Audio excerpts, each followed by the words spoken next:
Hello guys, my name's Fitz, and today we are kicking off the 2024 season with a punch. We are starting off with a very, very new and important vehicle on the lineup, and that is the 2024 Lexus GX550. Now the GX has been a staple in Lexus's lineup for many years in the mid-sized off-road SUVs. Now, the last generation of GX went on for a very long time and was in need of a revision, and in 2024, that finally came. Gone are the days of the GX460 with the 4.6-liter V8 that had Toyota and Lexus's signature design language. Overbuilt and understressed, and that is why it made that GX so reliable and so many other of those vehicles from Toyota and Lexus. Now, the 4.6-liter is gone. This new GX is a GX550, which is powered by Toyota's new and used in several different vehicles of this size, 3.4-liter twin-turbo V6. Now, it's important to mention that this is just the regular engine. There is no hybrid system in the GX at this time, so it is just that twin-turbo V6 that is powering this GX. And in this application, it's making 349 horsepower, which you may note is down from the Tundra, the Sequoia, and even the LX600, which is in the same lineup as the GX. But it is also making 479 pound-feet of torque, which for a vehicle of this class is absolutely extraordinary. Now, another extraordinary figure is how much this tows. It has the Overtrail and Overtrail Plus have a 9,000 pound towing rating, which is plenty to tow anything you might have to throw at it, from boats to small campers to even cars. You can tow it with this Overtrail Plus.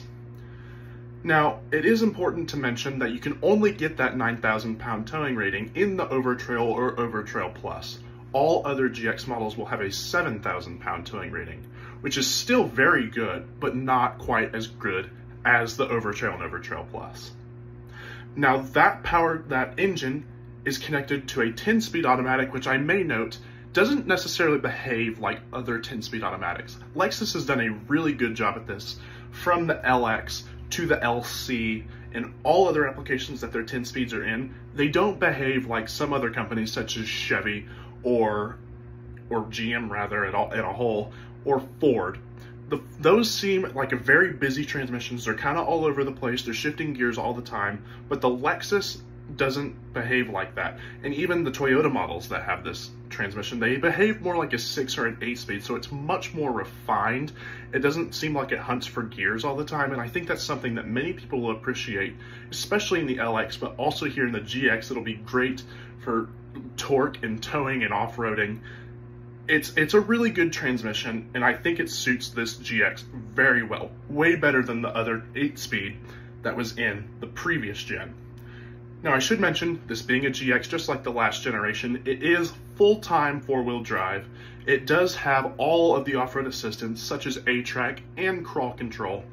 And it's important to mention that on the Overtrail and the Overtrail Plus, I believe actually it's only the Overtrail Plus, is the only model of GX that you can get EKDSS, which is sort of a sway bar system that helps with off-roading and it helps with handling. So it's the only model that you can get that EKDSS on, which I should mention, as many other reviewers have said, and as I have kind of noticed in those other reviews, being that I can't drive one, but I can tell you about it, many people have said that there is very little difference between the regular models without KDSS for handling and with KDSS for handling. Most of them have reported that it's still a very floaty, lots of body roll, but that's to be expected. This is an off-road, quite large SUV. So I think, be it that it's not great at handling, not as great as the last generation, I think it's still pretty exemplary for the size of the vehicle, the dimensions, and the weight of the vehicle. Now that brings me on to the exterior. This is probably where you'll see one of the most drastic changes is on the exterior. The old GX, the GX460, had a very rounded, it was still very boxy, but it had a more rounded shape, and that is just not the case. They took a completely different design route with the new GX550. It's a very squared off design, very brunty, very big and bulbous, and I love it. You'll see at the front you have very aggressive, fully LED headlights with LED DRLs and turn signals. Again, those are projector beam headlights with auto high beams, and they just look really good. They toned it down with the spindle grille. You can see it's not quite as big as the last generation and not quite as big as, say, the Lexus TX or other Lexus models of the past and even the present. You will also notice that there is 35-inch tires on this Overtrail Plus. Sorry, not 35s, I'm incorrect. 33s. Regardless, that is still a pretty big bump from any previous GX. It is the largest tire ever fitted to a GX from the factory. And those sit on 18-inch wheels. The tire dimension on this GX is a 265/70 R18. So a very, very chunky tire. They are all-terrain tires, so they can really get you wherever you need to go, and it's really a big step up for the GX from any previous generation.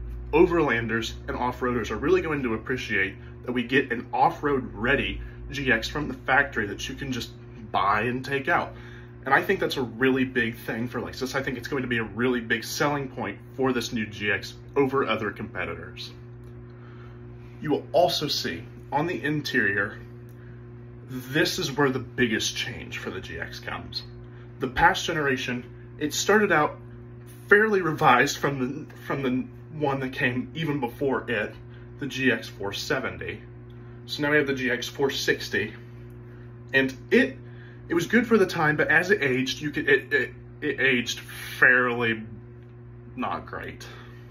It did have a refresh with technology, and I believe it was 2022, but it still looked like it kind of had a tacked on screen. It was still an old base, and everybody knew that, but everybody still loved it. Everybody bought the hell out of the GX, and for good reason. It's a really good, reliable vehicle. It was the #1 most reliable vehicle on the market in 2023. However, it was lacking in technology, and with this new GX550, you get a technology revamp, and I'm proud to say it does offer some absolutely extraordinary technology in that. First, what you'll notice is Lexus's new steering wheel, which is not as complicated as, say, the RX's steering wheel, which I have noted is quite a very complex and very difficult design to work with. The GX has a completely different set of steering wheel controls, just like the LX and other models, and it's a really good steering wheel. Behind that, you'll notice for the first time a fully digital gauge cluster that's full color and shows a lot of information. Some people have noted that this display may be a bit too dark, but it is still there and it's still very much configurable, and I think a lot of people are going to enjoy that. You do get a heads-up display, however, it is a very narrow viewing angle. You kind of have to be sat in the right position to be able to see it, and I think that's something that maybe Lexus, in an update, should try to work better on in model years, but that's something that they can work on. That's not something that is absolutely going to be bad forever. They can change that, so it's okay. You go ahead and move to the side of the steering wheel, and you notice the biggest change in this whole interior.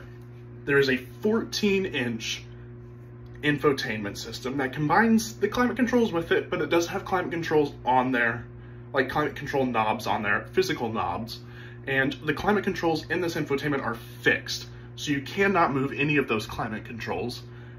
So I feel like Lexus is kind of giving you the best of both worlds. You get physical climate controls, but they're in a screen, so it saves them cost, but they never go away. So I feel it's kind of a win-win for Lexus and for the consumer.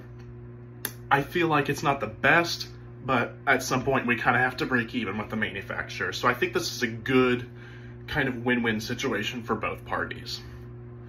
You'll also notice that this is a very, very angular interior. It has a very high dash. You sit lower in a higher dash, and you'll notice that everything is very squared off. There's no rounded edges like there were in the previous gen. It's very, very boxy, just like the exterior was. And I think that gives it more of a rugged appeal to people. I think people are going to enjoy this GX more because it seems more rugged. It seems like you can actually do something with it. It doesn't seem like something your mom would drive around town. It seems like something you really want to beat and take off-road and use it for its intended purpose. And I think Lexus did an absolutely fantastic job of doing that with this new GX. You do also get a Mark Levinson surround sound system. It offers a 21 speaker sound system with 1800 watts of power. And it is noted that many people have complained that this is not as good as the legendary Mark Levinson that was in the GX460. And I think that's something we're seeing with Lexus across the board. I really love Lexus's new design language. I love that they're getting away from some of the ancient features that they had. However, I think in the process of doing that, their quality has just started to go down. And I think I can kind of talk to this with the LX and the Tundra and the Sequoia, where they're doing a recall with the complete overhaul of the 3.4 liter because it's grenading itself. And I think that's kind of a point that Lexus is going to have to sacrifice a little bit because people aren't going to see them as reliable if they're just grenading engines. And like I said previously, the GX460 was the #1 most reliable vehicle on the market in 2023, and I'm kind of waiting to see how this new GX550 holds up to that. It does have the engine from those, so I'm wondering why they didn't recall the GXs. I think might have been too early for them to tell if these GX engines are going to be unreliable, but it's the same engine that's in the LX and the Tundra and the Sequoia, so I'm not quite seeing what the difference is, but we shall see. In the Overtrail and Overtrail Plus, you cannot get a third row, which I think some people might be disappointed, but Lexus did a study and they said that most people who had a GX never used their third row anyway. So in the Overtrail and Overtrail Plus, they deleted it, which I think for overlanders, they'll appreciate it because most of them just delete the rear seats anyway, but for the few who did use it, you're going to have to use or buy a different trim of GX or aftermarket fit a pair of GX third row seats into this vehicle. Now, I think the GX looks absolutely stunning. I think it's an absolute ball of a vehicle, way better than the GX460, but I'm not sure how much of a reliability standpoint it's going to be better. It's kind of hard to beat perfection, but Lexus does have a history of perfecting perfection, doing it time and time again, and I think Lexus will have no problem doing it with this GX, and I think they're going to sell like absolute hotcakes. Overall, I think the Lexus outside and in powertrain, I think it's a big bump from the GX460. In some ways, it's not as great, but in most ways, it is. My name is Noah Fitzgerald. Thank you guys for taking the time to listen to this video, and I'll see you guys in the next one. Bye for now.